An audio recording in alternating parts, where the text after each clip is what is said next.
Hey there, comic book friends and fiends. It's Rob here from the Great Wall of Comics. And today, we got a box back from CBCS. So let's open her up and take a look.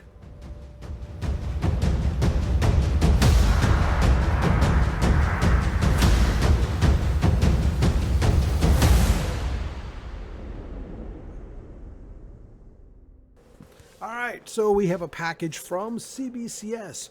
What is it? Slabs, of course. What kind? Well, what I send to CBCS nowadays have been art submissions that we're getting signature verified and getting the standard art label. We'll get into that in a second, but let's first open this box.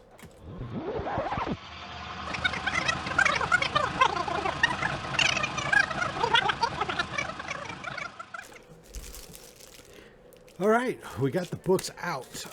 So what we have here is we have 4 books that I sent in, all of them sketch covers, recently done, and all of them graded with the art, or not graded technically, but just signature verified and art label.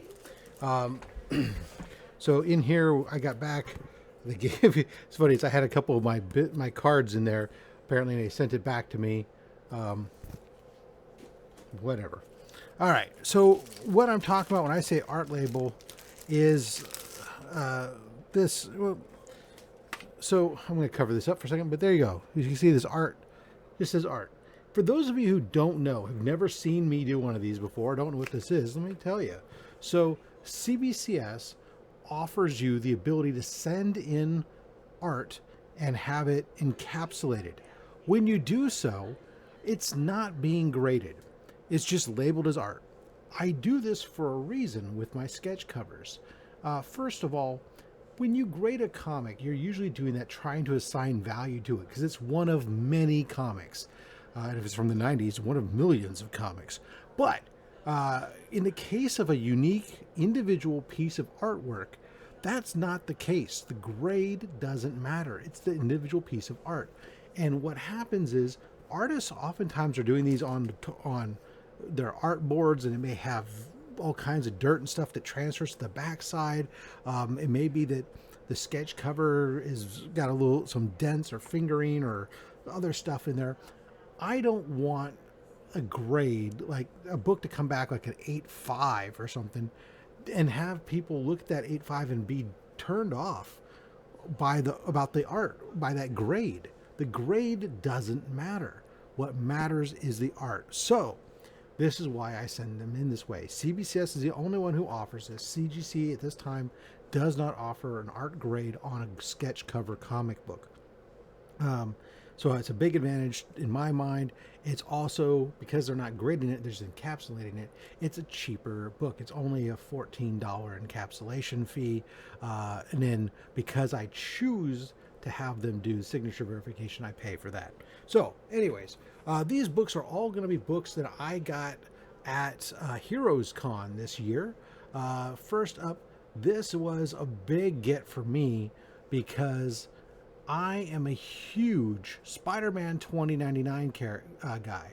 That was the very first comic I ever read, was Spider-Man 2099 #1. And when I say the first I read, I mean the first I ever remember. I know it's the first one I bought and the first one I remember reading. I might have read a comic book as a kid before that I don't remember, because I don't remember my mom or my dad buying me comics or reading those. I only remember them much later when I was in college. I first picked up my first comic. Anyways, so Rick Leonardi, one of the creators of Spider-Man 2099, was there, and I was thrilled to have him commissioned to do a Spider-Man 2099 for me. You can see he then signed it, and that's what we have as a signature verification. It says this is verified signature, Rick Leonardi, sketch on cover. So now they're only verifying that the signature is his, not verifying the art in any way, because you really can't do that. But that's all I care about. It's for me. And it's his first appearance as Spider-Rex and Spider-Laird in this issue. Who cares? There we go. Spider-Man 2099, Rick Leonardi. Great little piece. I'm super pumped. Let's see. I'm going to save this one for last. Oh, yes. This one's great. So, slide these out of these weak bags they have here. This is a piece by Wilfredo Torres. Now, I was looking through the artists that were going to be at Heroes Con. The nice thing about Heroes Con, if you've never been, Heroes Con is a huge convention, and it's really divided into basically thirds. A third of the floor is Artists Alley. A third of the floor. There's just so many artists there. It's crazy. And a third of the floor is comics, and then a third of the floor is other stuff. Some of the pop culture. And that's probably actually a stretch. The pop culture is probably really only about 20% of the floor, and then 30 and 30, I don't know. Anyways, math is hard. 40 and 40%. Whatever the case may be, it's a lot of comics, a lot of artists. I was going through the list of artists who had posted ahead of time their commission rates and stuff, or some of their styles, and Wilfredo Torres was one of these guys that jumped out at me as I was looking at some of his style. It's a very classic style. You almost expect him to be an artist from the 50s or the 60s, and he's way much younger. Anyways, I decided I was going to have him do a Rocketeer sketch cover for me, because it's that classic era. And here it is. It's just, look at it. A beautiful piece. A nice, simple, you can see this blue pencil work underneath, and ink. It looks great. The crazy part is he tried to only charge me $50 for this. I went up there and I gave him the book because I had got on his list, and he had told me, yeah, it's gonna be like $50. And I was like, I'm sure I didn't hear that right. And when I went back to pick it up, he tried again. He's like $50. I was like, no. I ended up giving him $100 because I'm like, oh, dude, come on. This is $100 commission by somebody who's not a professional artist. I mean, by somebody, I should rephrase that, not a professional artist is the wrong term. By somebody who's not an established artist. That's what I meant to say. This would be $100 from a non-established artist, let alone from an established artist who's published in the comic books and everything else. So I'm happy to pay it. It's phenomenal, great looking Rocketeer. Yes, thank you, Wilfredo Torres. All right, a gentleman that I am becoming to think of as a little bit a friendly acquaintance. I guess we can't be friends yet. I mean, don't know each other that well, but a friendly acquaintance, somebody that I've talked to many occasions now, a great supporter of comics curing cancer, is Spider-Man artist Chris Campana. And Chris Campana, I've had him do a couple pieces for me, and he's done a couple pieces for Comics Curing Cancer. And while I was there talking to him this year, I asked him if he would do a piece for me. I've been collecting my Spider-Man Rogues, and I asked him if he would do a Mysterio piece for me. He did. It was funny part was he messed up the sketch cover I gave him, and so he ended up pulling out a different sketch cover from his thing. So I got it on this Ultimate Spider-Man #1. We have this Mysterio cover, which is great. Again, here's the art label. So we get that. And this book is a great example of why the art label is good. So if I turn this around to the back, and we'll see if I get, you can see all these spots and stuff, the dirt debris on the book.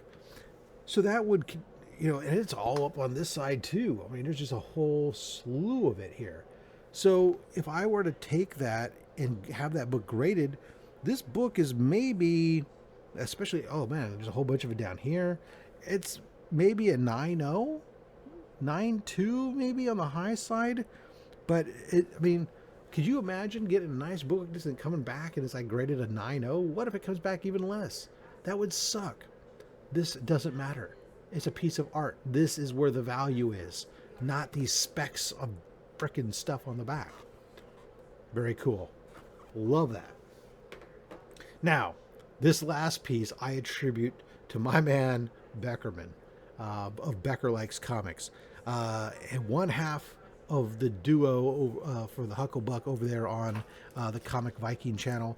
He is a big comic art guy. and he has worked with alongside with some of these art reps in the past, and he and I were talking one time, and he started talking about Bill Morrison. Now, Bill Morrison is a comic artist who has done a lot of The Simpsons and Futurama and that type of stuff. That's what he's really known for really well. And we were talking about, man, he helped me plant the idea in my head that what if I were to get Zap Brannigan fighting Bender on a Magnus robot fighter comic. And the reason we do this is if you know the classic Dell Gold Key Magnus robot fighter, then you know he basically wears a red tunic with a skirt type bottom and white boots and bare legs and stuff in between stuff. He basically wears, that's what Zap Brannigan's outfit is. So to have a Magnus robot fighter and have Zap Brannigan fighting Bender Rodriguez, that's just great. This was a dream. I've been thinking of this for so long, and to get this done, when I went and I told him this is what I wanted, he was just like excited for it. 2 characters, full colors. This is probably one of the most expensive. Actually, it is the most expensive commission for a sketch cover I've ever paid. Cost me like $500, but it was totally worth it because I wanted this badly. This is just for a year and a half. This was in my head that I needed Magnus Robot Fighter fighting Zap Brannigan fighting Bender on a Magnus Robot Fighter. So there you go. That's it. Guys, what do you think of these art labels? Would you go for the art labels? Or are you, no, I got to have all my books graded. I got to have my CGC labels. Let me know. Sound off down below what you think. Which one of these commissions was your favorite? Was it the Robot Fighter, the Ultimate Spider-Man, that Rocketeer, or how about that Spider-Man 2099? Let me know down below. Subscribe if you like the content. Remember all the channel memberships and all the channel revenue and stuff that's generated by this channel. It all goes to Comics Curing Cancer. Helps us support Comics Curing Cancer year-round. Because cancer is the ultimate supervillain, and we can make a difference. But hey, until next time, you collect what you want. Don't listen to anybody, including me. I'm just a fat man with a fat stack of comics and a fat opinion. Thanks for watching.